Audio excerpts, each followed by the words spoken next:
Hey y'all, welcome back to Everyone a Reader. I'm so happy that you are here joining me today because we have an amazing guest. I know I say that every time, but today, the most amazing, Miss Valerie Logsdon will be on the show today. And Valerie has been my teaching partner for the last 3 years, and she has kind of changed my life in terms of collaboration. I've never worked with someone, and especially last year we had a team of 3 teachers, Jas also, who will be on a future episode.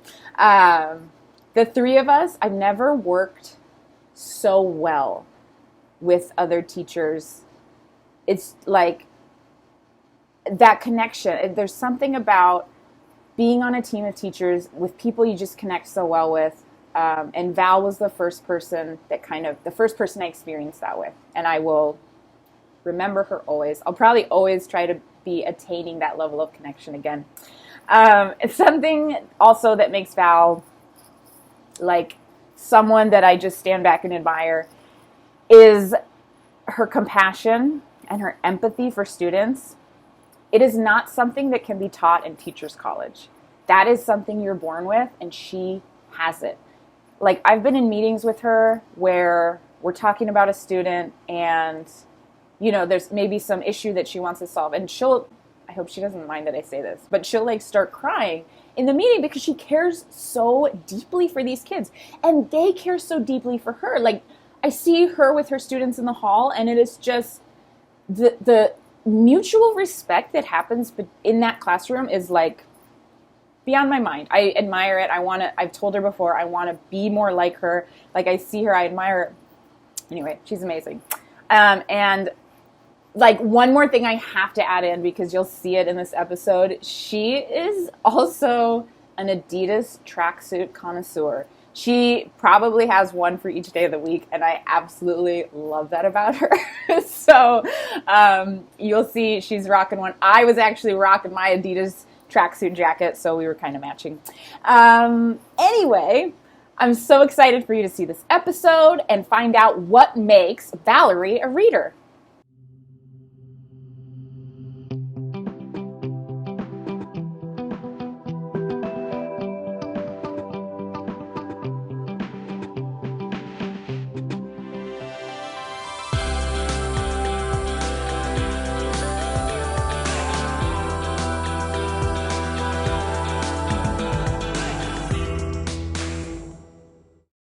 Okay, Valerie Logsdon, welcome to the show. Hi, Mrs. Wingers. How are you? I'm so good. I'm so happy to see you. I'm so happy you're here. And I'm so happy to hear you to talk about books. Very nice jacket. We didn't plan this, but these things just happen. Okay, you ready to talk about some books and some things and talk about how you're a reader? Yes, please. Okay, cool. So let's start with your favorite children's book. Now, this could be something that you remember reading as a child or something that's been published more recently, like that you read to your students or whatever. What do you think? Favorite children's book? What comes to my mind are the series of books that had this little golden seal on the outside, and they were called the Little Golden Books. Yeah. And my dad and mom would always read to me, and this one was called The Little Engine That Could. And I loved this book. My parents read to me constantly, and they used it throughout like my whole life. And I remember learning how to water ski, and like my dad saying like, I think you can, and it was like such a part of my life. And even thinking now is like, wow, they use that a lot, but it was such a sweet story and had such a nice meaning that even like as an adult and being a grade 4 teacher, it still can be incorporated into like what we're doing now. Absolutely. It's like so connected to growth mindset, right? Believing you can do it. That was like the original growth mindset, I feel like. The original. I think I can. It's going up that hill. Oh, okay. What is your favorite genre to read, and why do you like that genre? I love to read mystery books. I knew that. I love to try to be my own detective and figure out what the ending's going to be, even though I don't read the ending.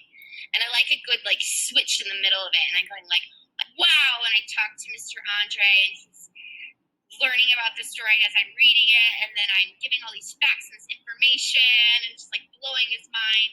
I love a great mystery. Do you like fictional mystery, or do you like the, what's the genre? It's like true crime or whatever. Do you like real stories that have happened, or both, or do you like it all? I like true crime, so I like stories that really happen. I like to know about like the way that people were thinking and what made them make that decision to be such a horrible criminal. I think it's just like it's really interesting to like see like monsters do exist. Does it ever give you nightmares? Absolutely. I'm to the point even where like as soon as I'm done, I'm reading a book like that, and then like it's time for bed because that's usually the time that I read, and then I put on my podcast, which is also true criminal, and it's like maybe I need to like have a clear like separation because like I do have some night sweats. Oh, night sweats. That's what reading will do to you, Val. Okay. The next question is, in your opinion, what makes a good reader? So when you think about a good adult reader, maybe, so like someone, one of your peers that you think, wow, they're a really good reader. What makes you think that? I think that the excitement that someone has when they talk about a book that they're reading and how they want to get you to read it and how people are so invested in that story. You know, a book could only take like 2 days, but you're so invested in everything about that story. You're even going online and like reading about the characters, or you know, if it's happening in real life, you're continuing to learn more about it. Like it's the starting point of your inquiry. Like you're driving on to like learn more about that topic. And that's what makes me think of a great reader. I love that answer, because it's not like, what I'm hearing you say is it's not just about the book. It's about like a book can inspire a whole thing that opens up in your life where you're just like, you get super interested in something, and it all starts like the book is almost like the seed. And then it blossoms into like this huge inquiry of like, I have to know about this thing. That's for sure happened to me a few times. Yeah. Like it's such a better way of like understanding information that you chose to learn about, not that another person slapped a book in front of you and said, read this. Yeah. Awesome. I love that. Thank you. Okay. Now we're going to focus on you. Okay. What is a strong reading habit that you have? Or if you're feeling like right now you don't have the best reading habits, what's something you want to work on? So it's either like something that's really good right now or something you want to work on of a habit, reading habit.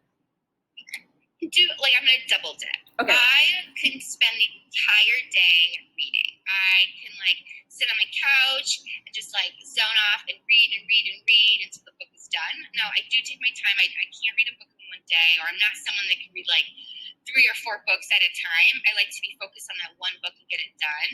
But I do notice that like I have to be in complete silence. I can't have anyone like talking or soccer games going on or any distractions around me, that I need to move myself to a quiet spot to make sure that I'm fully focused. Also, I find myself like reading a page and going like, what was I reading? And so like I'll have to read it again. Mm-hmm. So I think that's a little bit like something that I need to work on, and really take the time and say like, it's okay to spend a couple hours reading, but find a place where it's like, it's really my time. Yeah, for sure. It sounds like, I mean, it's a good habit that you're reading all the time, but it's also a good habit just that you know that about yourself as a reader, that you can't have distractions, right? Knowing yourself as a reader is so important. So from what I see, Val, you're very self-aware. It took a long time though. Like I remember throughout my elementary, like reading a book in front of like the television, or like my parents talking about school, and like I had no idea what I was reading or studying. Yeah. Until I was like older, and I was like, I'm really excited about this historic book. Like I want to know. Mm-hmm. Before it was like, not really interested. Yeah, I was the same way. I remember like I used to think that reading just meant you read the words. So I would go through and I would look at all the words and I would understand all the words and I'd turn the page and then I would get to the end of the book and then like I had no idea what it was even about. I didn't have good reading habits as a kid, and I think that's why I like it so much as an adult. Anyway, not enough about me. Let's go back to you. Connection. Okay, imagine that you've just finished like the best book in the whole entire world. Like this book was, as you were reading it, like this is amazing, and you're getting to the last page and you read the last word. What is the next immediate thing you do? I immediately go and talk to someone about it, even if that person has never read a page about it. Yeah. I'm like, oh my gosh, and this happened, and then this, and then this, and it could be like totally doing something really important, but like it doesn't matter. This is my time. I've got to spit it out and tell you. I try to get them to read the book, even if they're not necessarily like in love with books. I'm always trying to rub it off and say like, read it. I look up the author, see if there's more books from that person, or even the genre. Like maybe there's more books dealing with this mystery, and I want to get more in depth and learn more about it. Yeah, that's amazing. Since you love true crime so much, I can just imagine you like going down a Google hole, getting into like a Google tornado. Like absolutely, it's a hole. And it's so amazing, like the people that are also true crime lovers, like you just want to amazing, Val. Well, that's all the questions I have. Great. Thank you so much for being on my show.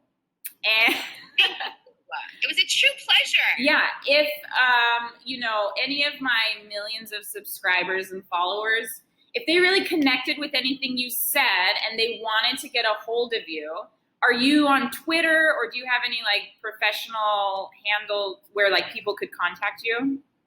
Yeah, when I do all the post stuff, I'll look up your Twitter handle and I'll put it on the screen. So and that's okay. So people can connect with you on Twitter, and if they have any more questions for you and they want to talk to you about true crime, maybe some people have some good true crime suggestions. Endless, man. It is endless. It is. There's a lot of crazy people out there. On the road anymore. Oh my gosh. Val, thank you so much for being here and spending some time with me. Thank you. I'll see you soon. Bye. Bye.